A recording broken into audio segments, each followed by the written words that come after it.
Visa 100% stop করুন আর চিকিৎসা নেওয়ার জন্য করাচি আর লাহোরে যান। আজ থেকে অনির্দিষ্টকালের জন্য কোনো রকম বাংলাদেশি পেশেন্টকে অ্যাডমিট অথবা কোনো রকম মেডিকেল পরিষেবা দেব না।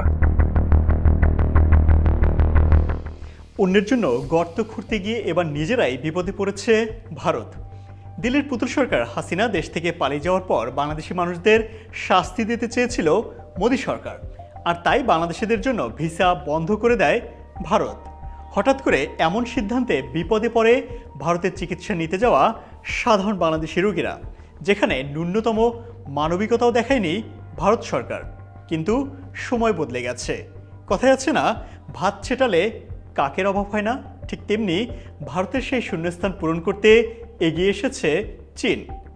বাংলাদেশের মতো একটি সম্ভাবনাময় বাজার ধরতে এক মুহূর্ত দেরি করেনি দেশটি। আর এজন্যই বাংলাদেশের কাণ্ডারি ডক্টর মোহাম্মদ ইউনূসকে প্রয়োজনে বিশেষ প্লেন দিয়ে হলেও চীনে নিতে মরিয়া দেশটি। তবে চিকিৎসা সেবা নিতে সুদূর চীন পর্যন্ত যেতে হবে না, বরং বিশ্বমানের আধুনিক হাসপাতাল নিয়ে তারাই আসছে বাংলাদেশে। এসব হাসপাতালের মান হবে সিঙ্গাপুর বা থাইল্যান্ডের হাসপাতালগুলোর সমপর্যায়ের, কিন্তু চিকিৎসা খরচ রাখা হবে সবার সাধ্যের মধ্যেই। এসব হাসপাতালে দেশি ডাক্তার ও নার্স থাকবে 70%, বাকি 30% থাকবে বিদেশি। ভারতের ডাক্তার নার্সদের অবশ্য চিন্তার কারণ নেই, এসব হাসপাতালে চাকরি করতে আসতে পারবে তারা। তবে বাংলাদেশের মানুষ সেই সুযোগ ভারতীয়দের দেবে কিনা সেটা আপনারা কমেন্ট করে জানাতে পারেন। জানা গেছে কিডনি, ডায়াবেটিক্স, ক্যান্সার ও হৃদরোগের মতো চিকিৎসা হবে এসব হাসপাতালে। চিকিৎসা বিজ্ঞানে চীনের অত্যাধুনিক সব যন্ত্রপাতি স্থাপন করা হবে এইসব হাসপাতালে। থাকবে চীনের বিশেষজ্ঞ ডাক্তাররাও। মূলত বিশ্বের আধুনিক চিকিৎসা সেবা যাকে বলে তার সবটাই থাকবে এসব হাসপাতালে। প্রশ্ন হলো, এসব প্রস্তাবের অগ্রগতি আসলে কতটুকু? জানা গেছে ঢাকার পূর্বাঞ্চলে একটি পূর্ণাঙ্গ বিশেষায়িত চীনা হাসপাতাল তৈরি করার জন্য জমি এবং অন্যান্য সহযোগিতা দিতে প্রস্তুত রয়েছে বাংলাদেশ।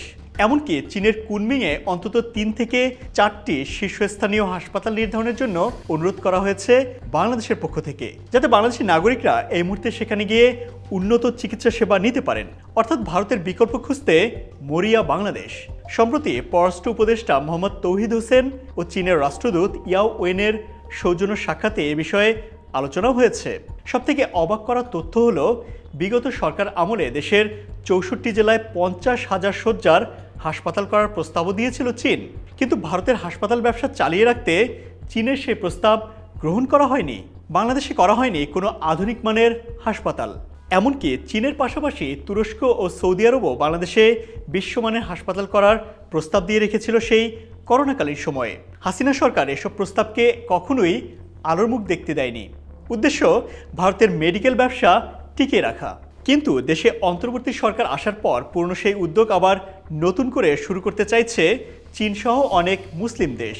ভারতের বলয় থেকে বেরিয়ে আসতে যে কোনো সহযোগিতা করতে প্রস্তুত এসব দেশ। আর তাতেই ভারতের হাসপাতাল ব্যবসা নিয়ে পথে বসার মতো অবস্থা হয়েছে দাদাদের। বাংলাদেশি রোগীদের বয়কট ঘোষণা দিয়ে ভারতের অনেক হাসপাতালে এখন ডাক্তারদের মাছি মারতে হচ্ছে। আগামীতে সংসার খরচও তুলতে পারবে কিনা তাই নিয়ে এখন চিন্তায় তারা। যদিও ভারতের পশ্চিমবঙ্গবাসী মনে করে বাংলাদেশকে তারা দয়া করে বিনামূল্যে চিকিৎসা সেবা দেয়, অথচ প্রতি বছর কত হাজার কোটি টাকা যে শুধুমাত্র চিকিৎসার জন্য ভারতে চলে যাচ্ছে সেই হিসেব দাদাবাবুদের কাছে নেই। এবার দেখি বাংলাদেশিরা যদি ভারতে চিকিৎসা নিতে না যায় তাহলে আদৌ ভারতের কিছু যায় আসে কিনা। ভারতের পর্যটন মন্ত্রণালয়ের তথ্যমতে 2021 সালে 24,70,000 মেডিকেল ট্যুরিস্ট বাংলাদেশ থেকে ভারতে গেছে। শুধু বাংলাদেশ থেকে ভারতে যাওয়া মানুষ মেডিকেল ট্যুরিজম বাবদই 5,000 কোটি টাকার বেশি খরচ করে। এটা যারা মেডিকেল ভিসা নিয়ে যাচ্ছে তাদের তথ্য। পরিসংখ্যানে দেখা গেছে 2020 সালে ভারতে সবচেয়ে বেশি ছিল বাংলাদেশি নাগরিক, যার পরিমাণ 54.3%। দ্বিতীয় অবস্থানে রয়েছে ইরাকিরা 9%।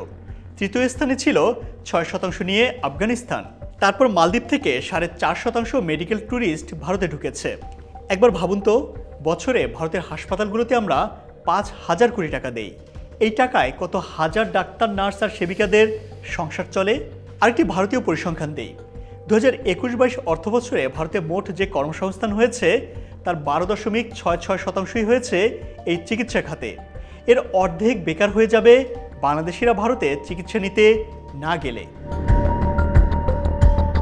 আর ইন্ডিয়ানরা যদি ভেবে থাকে বাংলাদেশে কোনো হাসপাতাল নেই, তাদের দয়া করে একটু গুগল ঘেঁটে দেখার অনুরোধ রইল। তাছাড়া যখন করোনার সময় মানুষের বিদেশ যাত্রা বন্ধ ছিল, তখন কি এদেশে চিকিৎসা হয়নি? এদেশের মানুষ কি সবাই বিনা চিকিৎসায় মারা গেছে? রাজনৈতিক স্বার্থে ভারতের অনেকেই বাংলাদেশকে নিয়ে ভয়ঙ্কর খেলায় মেতেছে, কিন্তু দেশটির সাধারণ মানুষকে এটা বুঝতে হবে, নতুন বাংলাদেশে ভারতের কোনো দাদাগিরি চলবে না। নিজেদের ভালো চাইলে বন্ধু হিসেবেই বাংলাদেশের পাশে থাকুন, না হলে ভবিষ্যতে ভারতকে ডুগডুগি বাজানো ছাড়া আর কোনো উপায় থাকবে না। আজ এ পর্যন্তই। ভিডিওটি ভালো লাগলে লাইক, কমেন্ট আর শেয়ার করতে একদমই কার্পণ্য করবেন না।